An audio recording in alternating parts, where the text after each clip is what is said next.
Bapak Ibu, saudara-saudari, umat beriman yang terkasih dalam Yesus Kristus. Marilah sebelum kita memulai permenungan kita di pagi hari baru ini, mari kita awali dengan doa. Dalam nama Bapa dan Putra dan Roh Kudus. Amin. Allah Bapa Maha Kuasa, Engkau mengutus Putramu untuk menerangi dunia yang gelap.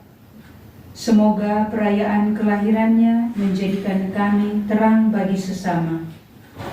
Anugerahilah kami Roh Kudus-Mu, agar kami mampu untuk mewartakan kasih-Mu kepada semua orang yang akan kami jumpai dalam tugas dan karya pelayanan kami, terlebih khusus di pekan yang baru ini. Berikanlah kami rahmat-Mu, agar dengan terang cahaya kasih-Mu, kami mampu mewartakan dan menjadi penyalur kasih-Mu kepada semua orang yang akan kami jumpai dan kami layani. Demi Kristus Tuhan dan pengantara kami, yang hidup dan berkuasa bersama Bapa dalam persekutuan dengan Roh Kudus, Allah sepanjang segala masa. Amin. Marilah kita mendengarkan sabda Tuhan. Inilah Injil suci menurut Lukas. Dimuliakanlah Tuhan.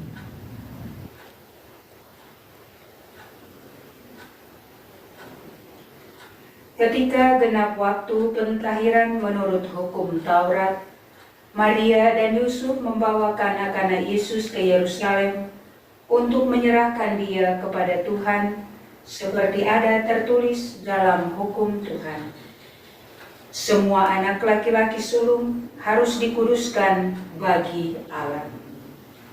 Juga mereka datang untuk mempersembahkan kurban menurut apa yang difirmankan dalam hukum Tuhan, yaitu sepasang burung terukur atau 2 ekor anak burung merpati.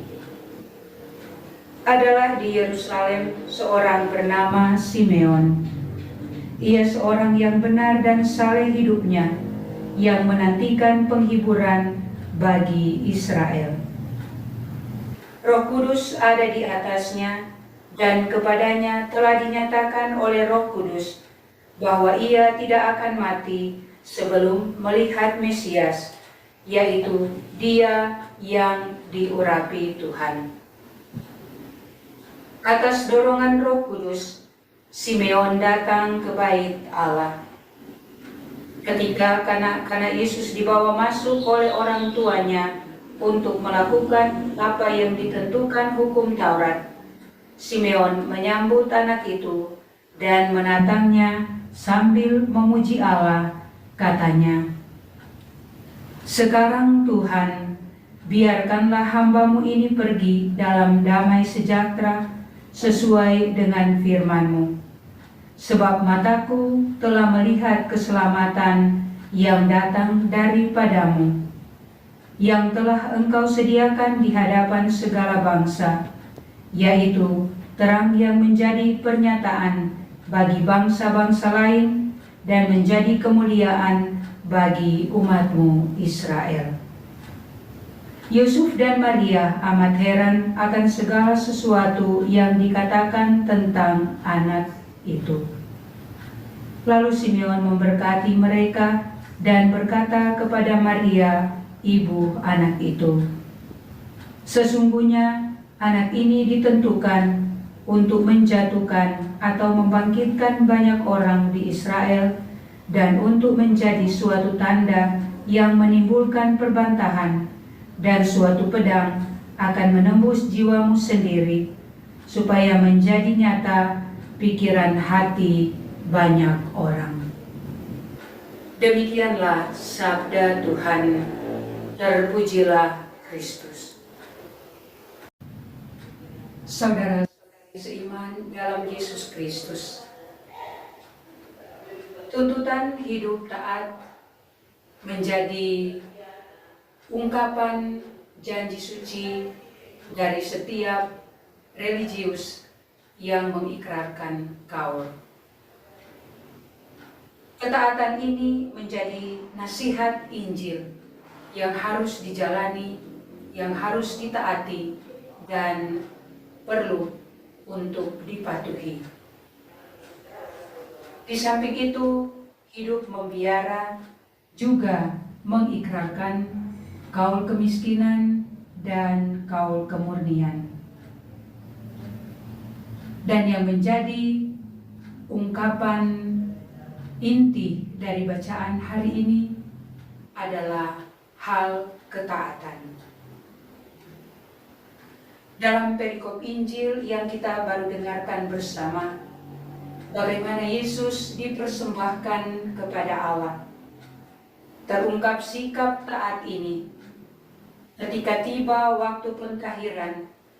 Mereka menurut hukum Musa, mereka membawa dia ke Yerusalem untuk menyerahkannya kepada Tuhan.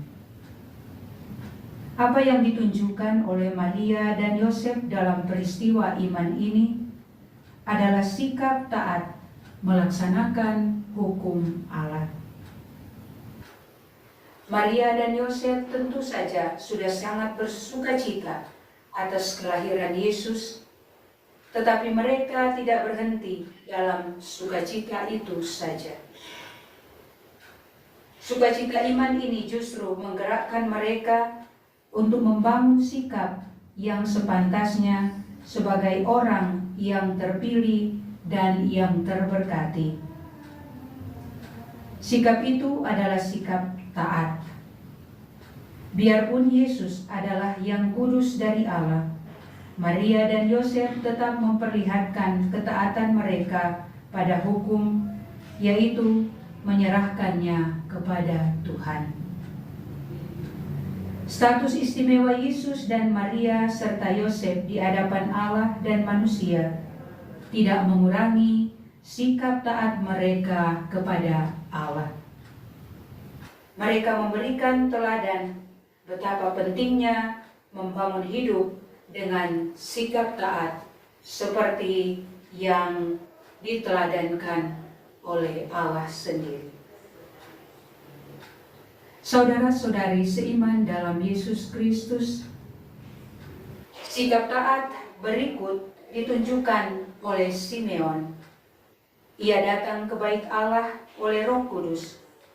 Ia menyambut anak itu dan menggendongnya sambil memuji Allah. Simeon membiarkan hidupnya dituntun oleh Roh.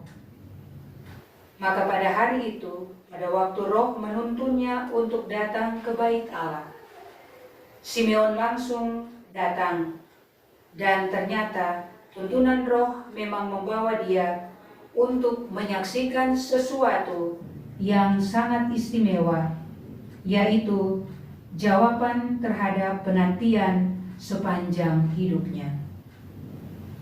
Dia menantikan datangnya Sang Juru Selamat. Di bait Allah, Simeon berjumpa dengan Sang Juru Selamat itu dengan sukacita, dan dia menyambut sambil menggendong Juru Selamat itu. Sungguh merupakan satu kebahagiaan. Simeon merasa bahwa Allah memberikan kesempatan untuk ia memelihara dalam seluruh penantiannya menyambut kedatangan Sang Juru Selamat itu. Tuntunan Roh Kudus inilah yang mengantar dia untuk boleh melaksanakan ketaatan Allah ini. Penantiannya tidak mengecewakan, dan ketaatan pada tuntutan Roh Allah sungguh sangat memuaskan. Simeon mengungkapkan kepuasannya itu sambil memuji dan memuliakan Tuhan. Saudara-saudari seiman dalam Yesus Kristus, orang beriman haruslah mengenal Allah yang mereka imani. Allah dikenal sambil mendengarkan sabdanya, perintahnya, dan juga larangannya. Mengenal Allah berarti mengetahui perintah-perintahnya. Dan yang sungguh mengenal adalah mereka yang taat mendengarkan dan melaksanakan perintah-perintahnya. Perintah yang paling utama untuk didengarkan dan dilaksanakan adalah mengasihi saudara dan tinggal di dalam terang.